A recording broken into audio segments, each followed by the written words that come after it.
여론조사 결과에 일희일비할 건 아니라고 보고요. 대개 60%가 넘으면 민주당이 유리할 것이다. 60% 이하면은 트럼프한테 유리하지 않겠느냐. 최근에 지금 쓰레기 발언 이게 지금 민심을 출렁이고 있거든요. 대단히 그 선거 승패를 향방을 가를 수 있는 중요한 거거든요. 저는 이제 아주 큰 변화가 오리라고 생각합니다.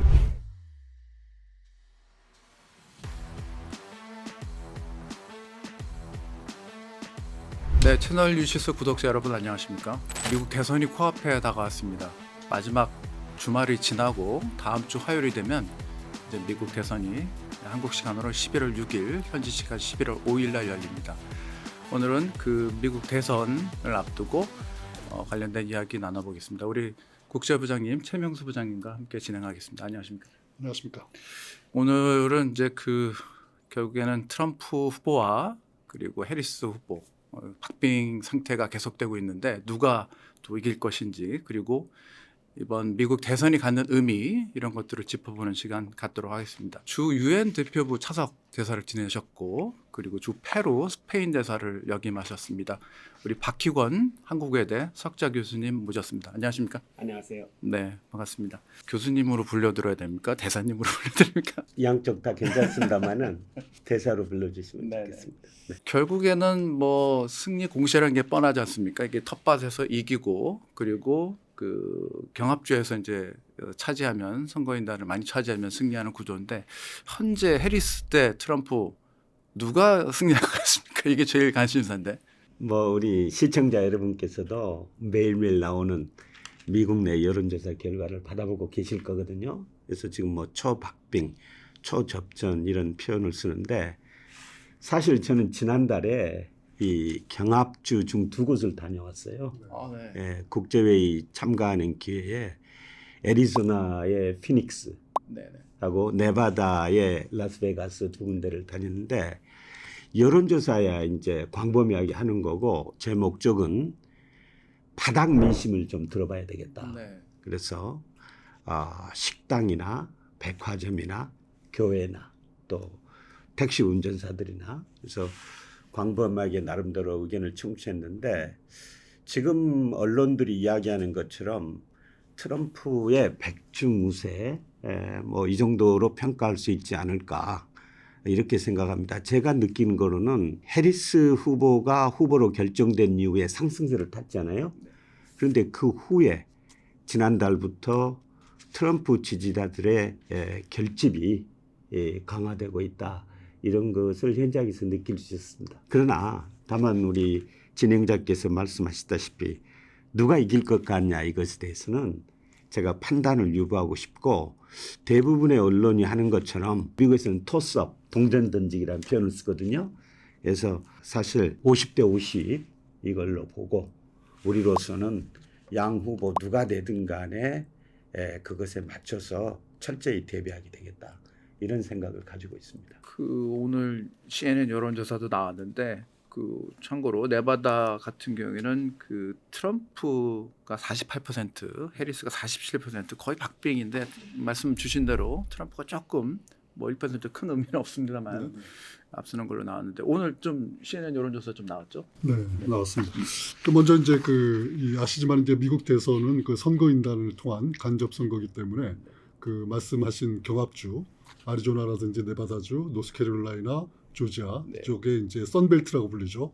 4개 주와, 그다음에 이 러스트벨트라고 불리는 미시간, 위스콘신, 그다음에 펜실베니아, 이렇게 이제 선벨트와 러스트벨트를 누가 장악하느냐, 여기에 따라서 이제 선거인단을 얼마만큼 많이 과반을 차지하느냐, 이게 이제 지금 관건입니다. 270명이라는 게 매직 넘버입니다. 네, 그렇죠. 선거인단 중에 270명을 확보하면은 이제 당선이 확정이 되는 거죠. 270 to win이라는 사이트가 있어요. 그래서 이제 사이트 이름이 그렇습니까? 네, 사이트 이름이 있습니다. 그래서 이제 각 주별로 선거인단이 있고, 거기에 이제 이 공화당이 이기느냐, 민주당이 이기느냐, 그 추세를 하나의 지도로 볼 수 있는 데가 있습니다. 민주당이 226석을, 그러니까 대표인단 중에 270명을 이제 달성을 해야 되는데, 226명을, 그다음에 공화당이 219명. 그래서 270명을 달성을 하려면은, 그러니까 아까 말씀드린 이제 경합주 위주로 이제 지금 아직 특정적인 우세가 되지 않고, 약간의 상대적인 우위, 또는 백중의, 백중연세 이런 식으로 좀 되고 있죠. 민주당에서 해리스는 44석을 더 확보해야 되고, 그다음에 공화당에서 그 트럼프는 51석을 더 확보해야 된다. 이런 그 결과가 좀 있습니다. 최 부장님 그 이제 최근 여론조사 결과 그 말씀하셨다시피 미국 대선은 한정된 자원을 이 경합주에 어떻게 해야 이 분배하냐 싸움이다 이런 말도 있거든요. 근데 저는 이제 사실 이 여론조사 결과에 뭐 일희일비할 건 아니라고 보고요. 왜냐하면 과거의 여론조사 결과가 다 틀렸습니다. 2016년도에 힐러리 클린턴하고 트럼프가 붙었을 때 거의 모든 여론조사 결과가 힐러리 승이었거든요. 그래서 틀렸고 2020년도에도 맞지가 않았어요. 그래서 제가 볼 때는 이 앞으로 몇 가지 좀 변수를 좀 봐야 된다고 생각합니다. 그 중에 하나가 투표율입니다. 네. 투표율이 지금 한 2010년도부터 쭉 이 정치학자들이 분석하는 결과는 대개 60%가 넘으면 민주당이 유리할 것이다. 네. 해리스 후보한테. 그리고 60% 이하면은 트럼프한테 유리하지 않겠느냐. 왜냐하면 트럼프 지지자들이 아주 충성도가 높거든요. 네. 견고한 콘크리트 지지층이다. 네. 그래서 트럼프는 지금까지 대선에서 47% 지지율을 넘은 적이 없습니다. 대선 참여율, 투표율을 좀 한번 보는 게 좋겠다. 그 하나고요. 또 하나는 이제 이 바이든 대통령의 국정 지지율입니다. 지금 왜냐하면은 해리스 후보가 바이든 대통령의 부통령이었거든요. 그래서 일단 이 전임 정부의 평가로부터 자유로울 수 없다. 그런데 현재까지는 이 지금 지지도가 40% 미만입니다. 그리고 부정적인 건 60% 이상. 그래서 20% 이상의 차이가 나니까 이게 어느 정도 부정적인 영향을 미칠 것이다 하는 거하고, 그다음에 긍정적인 요소는 경제 상황입니다. 클린턴 대통령이 이야기했다고 하는데 It's the economy, stupid. 문제는 경제야. 경제 상황이라는 게 사실 대선의 양방을 가를 정도로 중요한데, 재작년의 경우에는 미국 시민자들, 유권자들이 고물가로 굉장히 고통을 받았어요. 그런데 어제 발표된 이 물가지수를 보니까 소비자 물가지수가 2.1%로 떨어졌어요.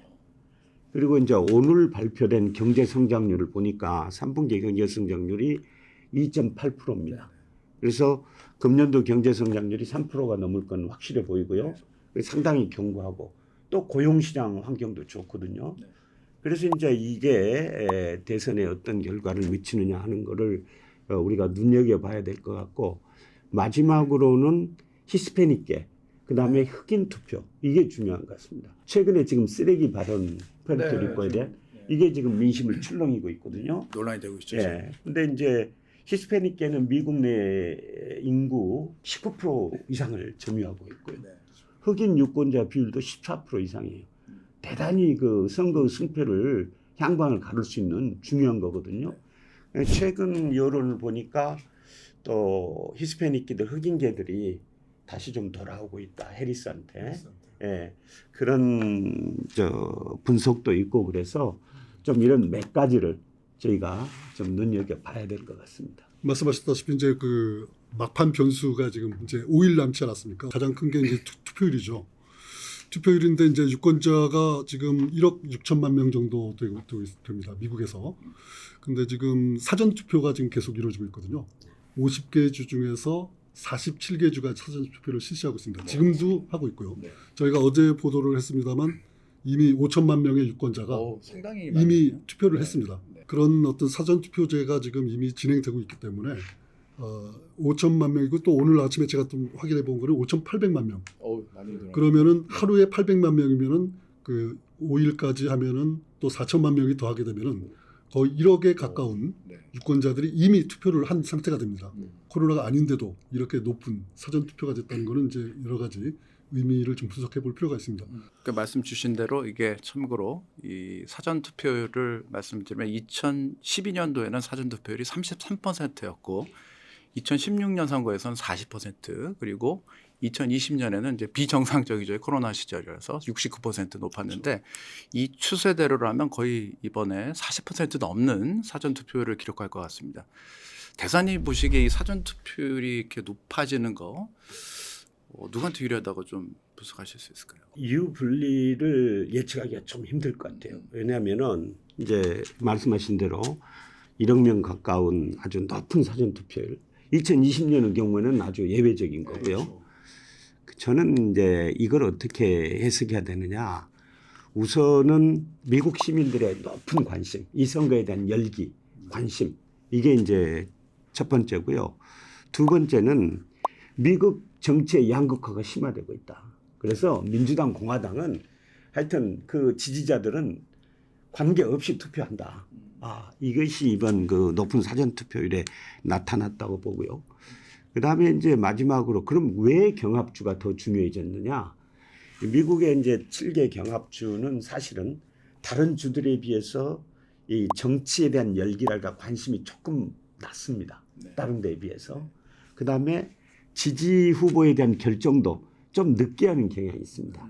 그렇기 때문에 경합주 이 표심이 중요하다 이렇게 이야기를 하고 있는 것 같습니다. 이번에는 이번 대선 하여튼 뭐 누가 이길지도 관심입니다만 미국 대선이 지금 굉장히 국제 정세에서 굉장히 중요한 시기에 열립니다. 유럽의 전쟁이 또 있고 한반도 문제도 뭐 녹록치 않은 상태고 한데 이 미국 대선이 가지는 의미랄까요? 국제 정세에서 가지는 의미 어떻게 좀 분석하십니까?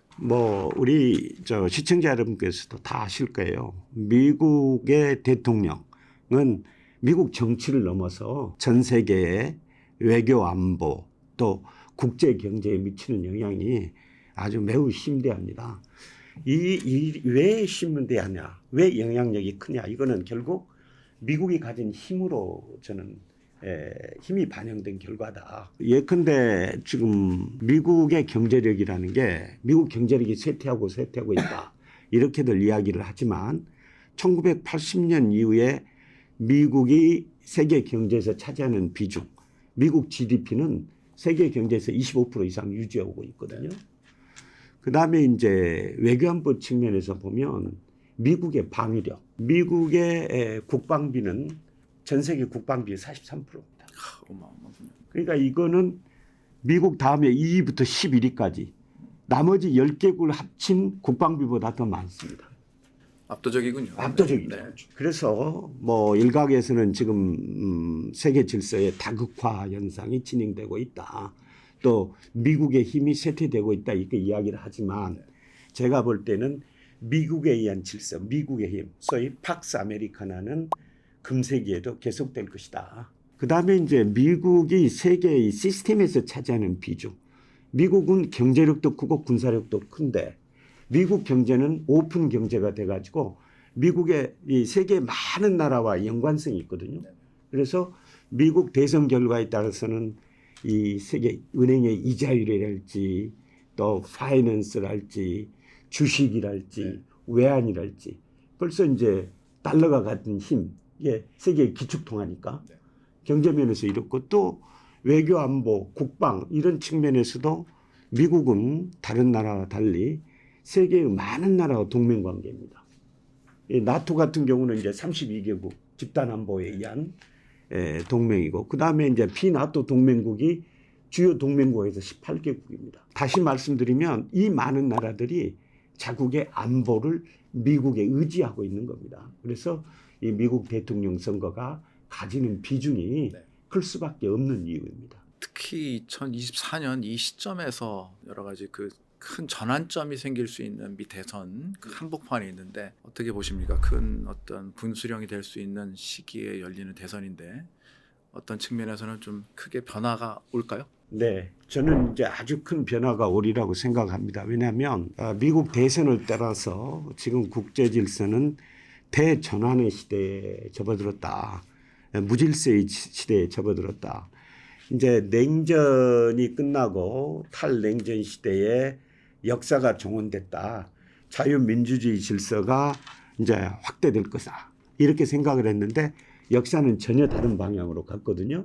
그래서 지금 과거에 보지 못했던 질서가 해체가 되면서 우리는 우크라이나 전쟁 또 이스라엘과 하마스 전쟁, 중동 전쟁 이 두 개의 전쟁을 경험하고 있고 그다음에 이제 비확산 문제에서도 심각한 도전이 지금 북한을 비롯한 핵무기가 지금 확산이 되고 있고 그다음에 과거 이 냉전 이후에 미국 주도의 세계 질서가 다소 지금 흔들리는 양상을 보이고 있는 역사의 변곡점에 있습니다.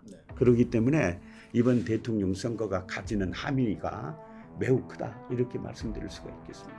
본인도 캠페인 과정에서 북한 문제 해결하겠다. 아마 북한과 협상을 할 거예요. 그런데 이제 한 가지 우려스러운 거는 국제관계를 거래로 보는 그런 경향이 있다. 그것 때문에 한 발자국도 움직일 수가 없어요.